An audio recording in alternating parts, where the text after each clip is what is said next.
Yes, that's 3:22 a.m. in the morning. Only for fishing would I get up this early in the morning. So here's the deal. I know I told you guys we were going down to Falcon and Choke Canyon. I did hit Choke Canyon, not much luck there, but as y'all guys know, that follow fishing or live in the state of Texas, there is a lake right now that is on fire. That is on fire. And that's where we're headed. Change your plans. I've talked to a few local guides, a few people in the industry, and everyone's saying the same thing. We're taking off. I'll be picking up my cousin Kyle and my dad, and we're gonna be headed out, and we'll be there for a few days. So next time I see you guys, it'll probably be on the road. Hope you guys enjoy. Stay tuned.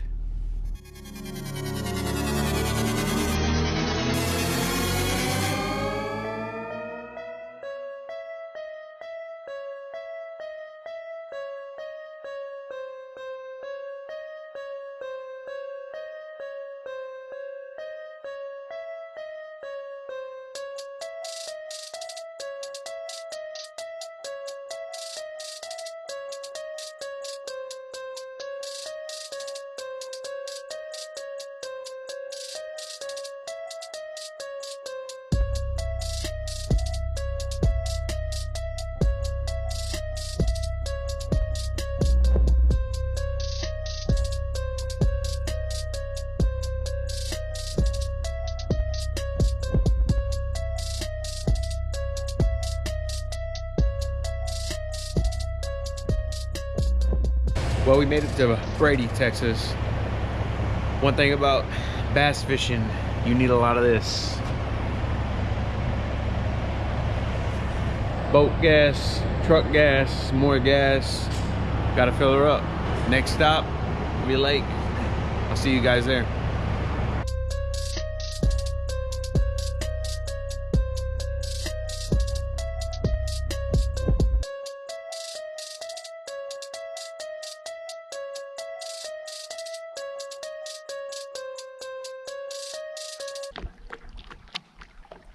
Catching them all?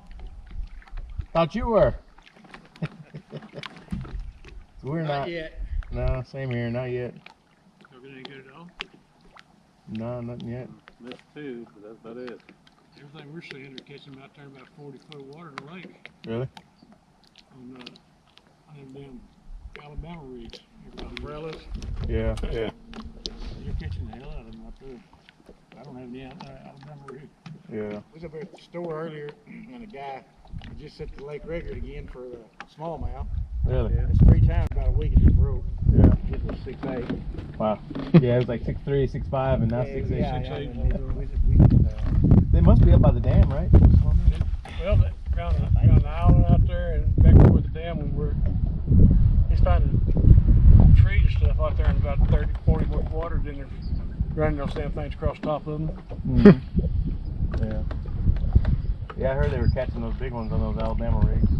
Yeah, he's catching the hell out of them big old bass. Well, the guy, his fishing partner, they caught 4 the other day that weighed 43 pounds. These was 16.4. Wow. Set the lake record. Wow. Good luck, guys. Yeah, you too. Take care.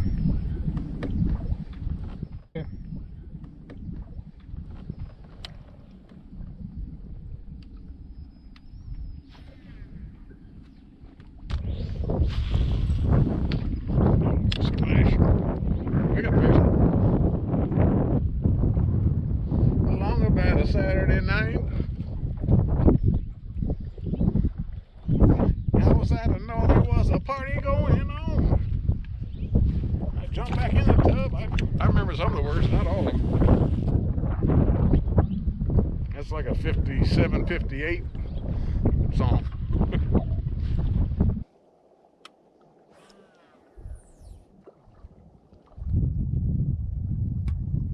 I think that might be a fish, but I don't know. Nope, it's the tree. You've got 2 listen, listen.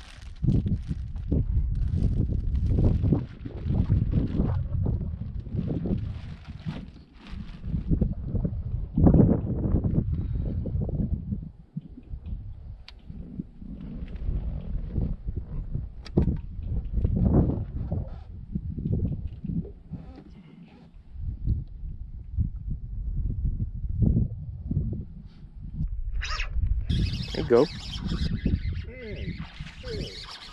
Nice, Kyle. Fishy. Fishy, fishy, fishy. Would you stop? There you go.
Because they're getting ready, but they're at a deep point. So This is into day one. We got our butts kicked. Kyle caught one. two. I had 5 bites. Didn't get a hook in 2 of them, and caught 3. Okay. I didn't catch nothing. Biggest was 4.5. 4.5. I think we're gonna have to work some deeper water tomorrow. That was a tough day. It was a very tough day. The fish are not ready to come up yet. No. We got to think like northerners. So listen to me. We shall try. We're gonna have to sit out there a little bit deeper. The northerner guy caught the fish. So This is true. This is true. This is the Taj Mahal. we're in the Taj Mahal. Hey, it's up to 49 tomorrow. Wow, there we go. We might be able to Hey, fish. you wave, baby. 66 49 is the high tomorrow. Today was 70. Today was 70. 75 on Saturday? Yep. Shoot. 75 on Saturday. Heck yeah. My sunburn ought to be calm. We got a few days to try to figure something out. There's some big ones coming out of here, so we got to figure it out. We got one Alabama rig. We're gonna share it. Yeah, We you can got- tie it to 3 poles and cast it even farther. Can we do that? Tie 3 lines to it and cast at the same time?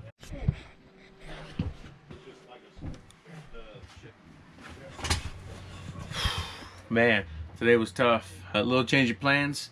We canceled the Falcon trip. We went down to Choke. No luck on Choke. Some monsters have been taken out of in the middle, the heart of Texas. So we made the drive. It's actually a little bit shorter drive from the house. Today was day 1. My cousin Kyle caught a few. No luck for Dad and I. We're gonna try again tomorrow. We were up shallow. I've been hearing the thing is out deep, a little bit closer to the dam. So we're gonna try some tomorrow. Hopefully we get on them. Another cold front's coming in tonight. The high tomorrow is only 49. We were at 75 today, so we'll see what that does to these fish. But we're out there trying. I'm trying to get these fish for you guys, so stay tuned, and I'll see you guys tomorrow. We're checking in here from a little RV spot that we found down here on the water. So we're just trying to get on something for you guys. I want to get one of these 2 old men, if you will, a big bass, double-digit number. So we'll see you tomorrow morning on the water. Stay tuned. Beasley Bassin.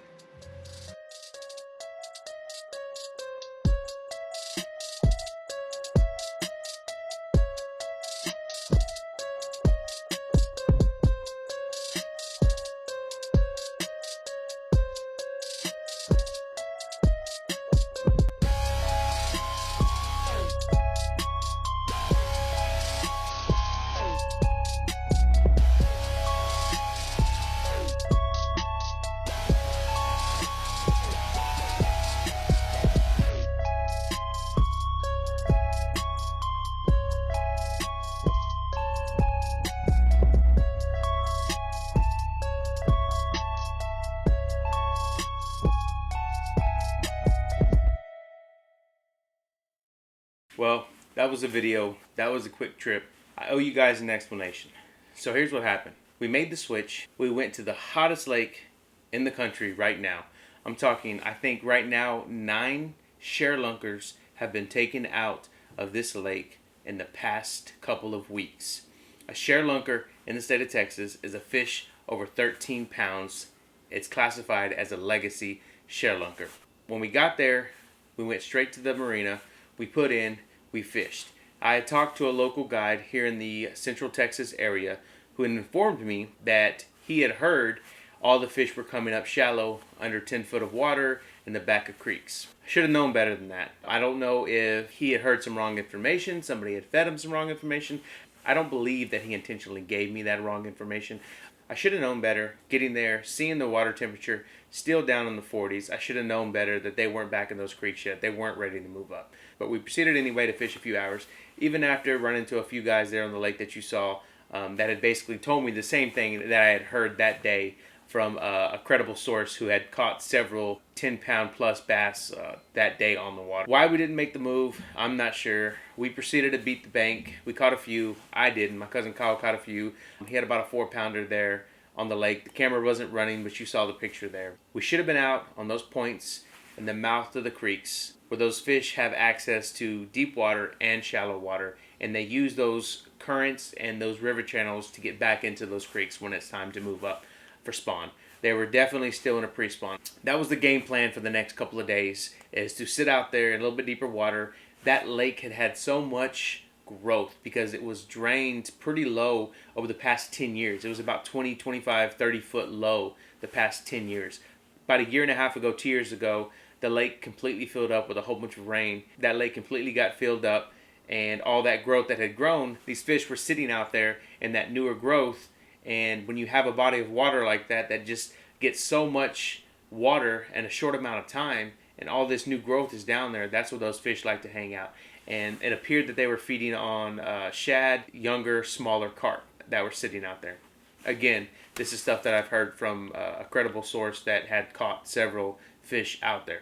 Before I go any further into this, I also want to give a shout out to the homie Ben Milliken. The guy came down here from Nebraska, never fished a body of water before. He tried something, he used his instincts, and he got out there and he did something, and he opened the floodgates.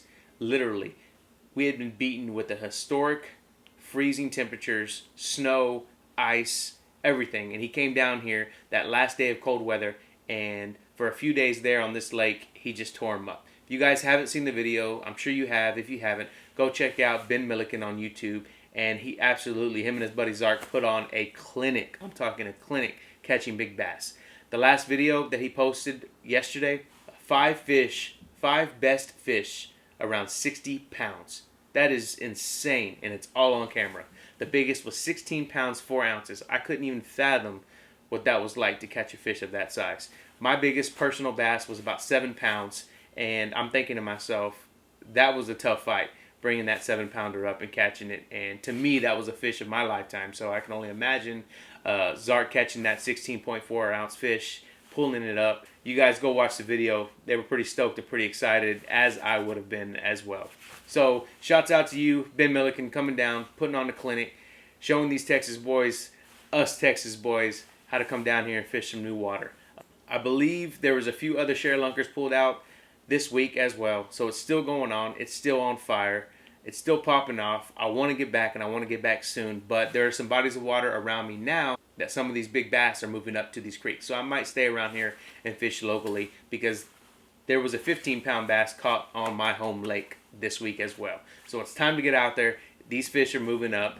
I don't know what's going on right now, but I mean, this is probably the best year in the Sharelunker program, at least in a decade. I mean, we're already close to 10 Sharelunkers being caught, and I see that number only exceeding within the month of March. Shouts out to all those 6 Cents guys that went down there and put on a clinic and caught some of those big girls.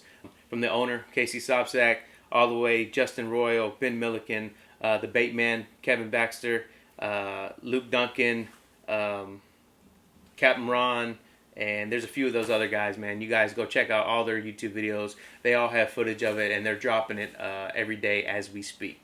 I wish mine could have been one of those videos, but it wasn't. So back to my story. What happened was, we found a place due to COVID and everything going on. It was a little RV park that actually rented out an RV. The lady that runs the place was sweet as can be. She was a nice lady, but she hadn't tested all her facilities out post freeze. We're talking 7, 8, 9, 10 days below freezing. Few of those nights were in single digits. So we get there, we think everything's great, but there were some issues with the camper that we were staying in. The water lines had frozen and busted. We had no running water, no electricity in one of the campers. So she moved us into another one, the Taj Mahal. We joked there in the video, that was the name of the camper on the outside.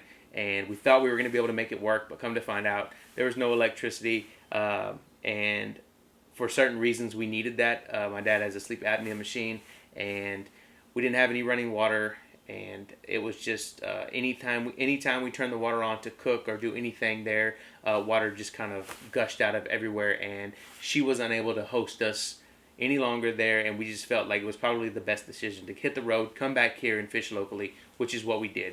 I was literally sick to my stomach driving back, because as I'm driving back home, I'm seeing more of these big fish being caught, and I had it figured out. I believe I at least had a game plan to go in there and attempt to catch some of these fish over the next few days. That was the first day that we were there that we fished. We still had 3 more days to fish on that body of water, and I really feel like we could have figured something out those 3 days. But it didn't happen. Sometimes that's the way it happens, and you got to roll with the punches. I got to spend some great time with my dad. My cousin Kyle was in town. We came back home. We fished locally. We got on some fish here around town, so I'm going to be making another video of some fish that we did catch here in town. That's kind of how it went down, guys. I apologize. I know I promised you some trips, but hang in there. We're going to get back on the water. We're going to do some more fishing. That's about it. Again, shouts out to the 6 Cents team for doing what they did and coming down here and, again, just tearing them up and doing it. So, yeah, until next time, from Beasley Bassin, stay tuned.